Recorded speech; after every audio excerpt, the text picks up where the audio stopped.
और परमेश्वर का धन्यवाद हो कि परमेश्वर ने हमें फिर से एक मौका दिया कि हम उसके चरणों में बैठें।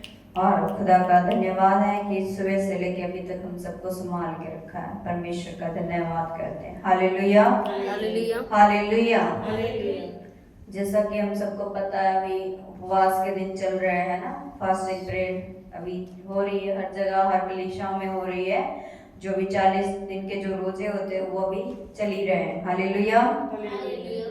और हम आज इसी विषय पे हम आज वचन में से देखेंगे कि परमेश्वर का वचन आज हमसे क्या कहना चाहता है। जैसा आप सबके सामने आज बेटी ज्योति ने वचन में से पढ़ा है, परमेश्वर उसे आशीष दे और उसे समझ बुद्धि भी दे कि और वो अच्छे तरीके से पढ़े। हालेलुया।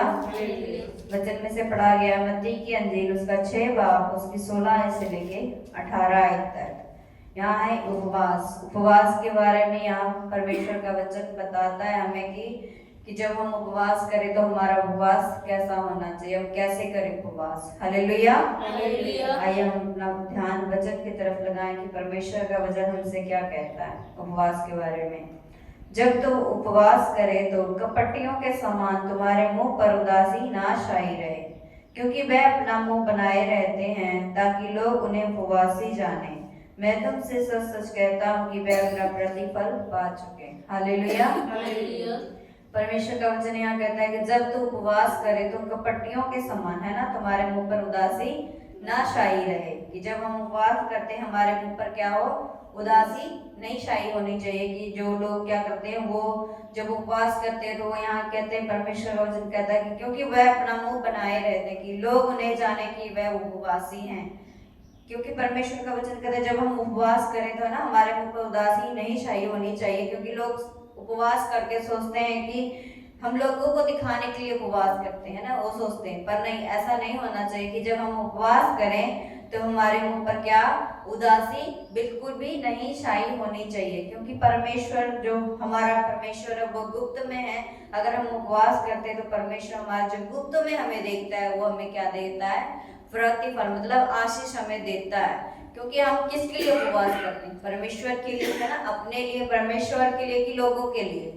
हम परमेश्वर के लिए उपवास करते हैं ना, अपने लिए करते हैं, परमेश्वर के, हम हमारे मेरे और परमेश्वर के बीच में बातें होती है ना। जब हम उपवास करते हैं तो हमारे और परमेश्वर के बीच में बात होनी चाहिए। इसलिए जब हम उपवास करें तो हमारे मुंह पर क्या, उदासी बिल्कुल छाई ना रहे। क्योंकि परमेश्वर का वचन कहता है कि लोग सोचते हैं कि वो, है ना, लोग उन्हें समझे कि वह क्या है, उपवासी है। पर यहाँ परमेश्वर क्या कहते हैं, मैं तुमसे सच कहता हूँ कि वे अपना प्रतिफल क्या पा चुके हैं। क्योंकि उन्होंने क्या किया है, लोगों को दिखाने के लिए, है ना, उपवास किया है, परमेश्वर को नहीं।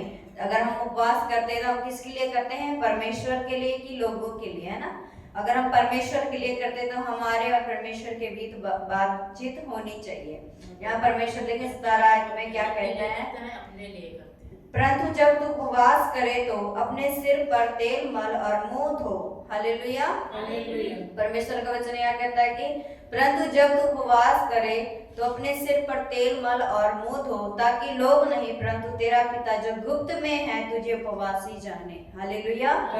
परमेश्वर का वचन क्या कहता है, जब हम उपवास करें तो अपने सिर पर तेल मले, मुंह धोए, ताकि जो लोग नहीं बल्कि जो तेरा पिता जो गुप्त में तुझे देखता है तुझे उपवासी जाने, है ना। जब हम तेल और मुंह धोने का मतलब क्या है कि जब हम उपवास करते हैं, है ना, जब फास्टिंग में रहते हैं तो हमें क्या होना चाहिए, खुदा के साथ जुड़ना चाहिए। कि हाँ, हमने फास्टिंग रखा, हमने उपवास रखा, तो हम क्या कर रहे हैं, अपने काम काज में व्यस्त है ना, अपने उसी सब में व्यस्त है। हम परमेश्वर को टाइम नहीं दे रहे हैं, परमेश्वर के आगे नहीं झुक रहे, घुटने नहीं टेक रहे, वचन नहीं पढ़ रहे, प्रार्थना नहीं कर रहे हैं, तो उपवास करना कोई, है ना, वो व्यर्थ है। अगर मैंने वैसे ही उपवास रख लिया, ना मैंने बाइबल पढ़ा, ना मैंने वचन को पढ़ा, ना हमने प्रार्थना की, बस हमने उपवास रख लिया कि हाँ मैंने आज फास्टिंग रखी है, ऐसा उपवास क्या है, व्यर्थ है। अगर हम उपवास रखते हैं तो हमें क्या होना चाहिए, परमेश्वर के आगे, है ना, झुकना चाहिए, परमेश्वर से प्रार्थना करना चाहिए, परमेश्वर से जिनको वचन पढ़ना था वो वचन को पढ़े, है ना।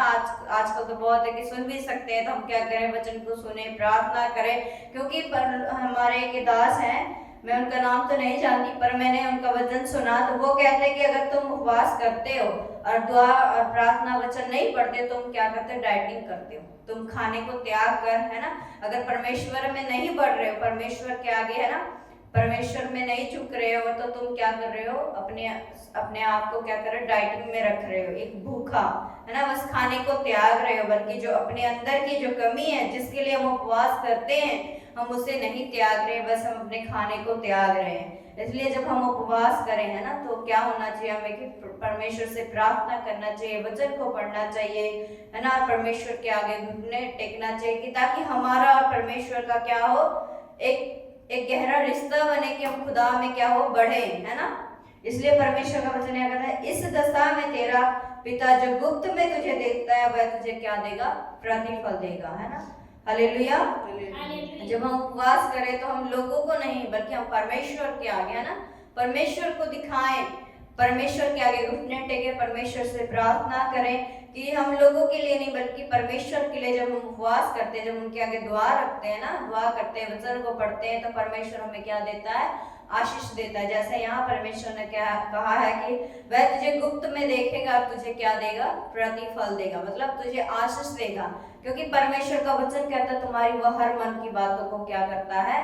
जानता है। अगर हम परमेश्वर में बने रहते हैं, अगर उपवास करते हैं, तो परमेश्वर हमें क्या देता है? आशीष देता है। परमेश्वर का वचन एक जगह और हम देखते हैं, यशायाह नबी की पुस्तक उसका 58 बाब उसकी 4 और 5 आयत हम देखते हैं। उपवास यहाँ और भी क्या कहता है, हमें क्या सिखाता है? यहाँ देखिए, अपना ध्यान दे, यशायाह नबी की पुस्तक उसका 58 बाब उसकी 4 और 5 आयत। सुनो, तुम्हारे उपवास का फल यह होता है कि तुम आपस में लड़ते और झगड़ते और दुष्टता से घूंसे मारते हो। जैसा उपवास तुम आजकल रखते हो, उससे तुम्हारी प्रार्थना ऊपर नहीं सुनाई देगी। हालेलुया। परमेश्वर यहाँ कहता है कि जैसा उपवास, जैसे आजकल जो लोग उपवास रखते हैं, वो अगर उपवास रख के, है ना, अपने मुख से गाली बकते हैं, लड़ाई करते हैं, है ना, क्रोध करते हैं, तो परमेश्वर क्या कहता है कि अगर हम उसमें उपवास में रहकर अगर ये सब करते हैं, लड़ाई करते हैं, गाली बकते हैं, अपने मुख से व्यर्थ बातें निकालते हैं ना, क्रोध करते हैं, तो परमेश्वर कहता है कि तुम उपवास में रह के ये सब चीजें करते हो और प्रार्थना करते हो, तो वो तुम्हारी प्रार्थना क्या होती है? सुनाई परमेश्वर को नहीं देती है। हालेलुया। और परमेश्वर आगे देखिए क्या कहता है, जिस उपवास से मैं प्रसन्न होता हूँ, अर्थात जिसमें मनुष्य स्वयं को क्या करे? दीन करे। हालेलुया। अगर हम उपवास रखते हैं, तो अपने आप को क्या होना चाहिए? हमें दीन, नम्र बनाना चाहिए, कि हमें परमेश्वर के आगे, अगर हम परमेश्वर के आगे दीन बनेंगे, नम्र बनेंगे और अपने अंदर से हर बुराइयों को, है ना, क्योंकि ये जो उपवास के जो फास्टिंग पीरियड जो 40 दिन जो ये अभी चल रहे हैं, इसमें क्या महत्व होता है? सबसे ज्यादा होता है कि अपने गुनाहों से, है ना, अपने गुनाहों से क्या करें? हम फिरें, अपने गुनाहों को माने और परमेश्वर के आगे रखें और परमेश्वर से क्या मांगे? क्षमा मांगे, तो परमेश्वर हमें क्या करेगा? आशीष देगा, है ना, हमें बढ़ाएगा। इसलिए परमेश्वर का वचन यहाँ कहता है, अगर हम उपवास करते हैं, जिस उपवास से परमेश्वर प्रसन्न होता है, उसमें क्या है? मनुष्य अपने आप को क्या करे? दीन करे, नम्र करे, है ना। अगर हम उपवास करते हैं, तो हमें क्या होना चाहिए? परमेश्वर के आगे, लोगों के आगे भी दीन होना चाहिए, नम्र होना चाहिए। अगर हमें कोई कुछ कहता भी है, तो हमें उसके बदले उसको बुरा नहीं कहना चाहिए। इसलिए अगर हम उपवास रखते हैं, तो हमें क्या होना चाहिए? परमेश्वर के आगे प्रार्थना करना चाहिए, वचन को पढ़ना चाहिए। और जो परमेश्वर यहाँ कहता है कि हमें उपवास में लड़ाई झगड़े, क्रोध, ईर्ष्या और व्यर्थ बातें नहीं बोलनी चाहिए, तो ये सब हमें क्या होना चाहिए? अगर हम उपवास रखते हैं, तो हमें ये सब चीजें नहीं करनी चाहिए। अगर हम ये उपवास रखकर ये सब चीजें करते हैं, तो परमेश्वर हमारी प्रार्थना को उत्तर नहीं देता, चाहे हम कितनी भी उपवास क्यों ना कर लें, है ना। अगर हम उपवास रख के वचन को पढ़ते हैं, परमेश्वर में बढ़ते हैं, तो परमेश्वर में अगर हम अपने आप को दीन बनाते हैं, नम्र बनाते हैं, तो परमेश्वर हमें क्या देता है? प्रतिफल देता है, हमें आशीष देता है। हालेलुया।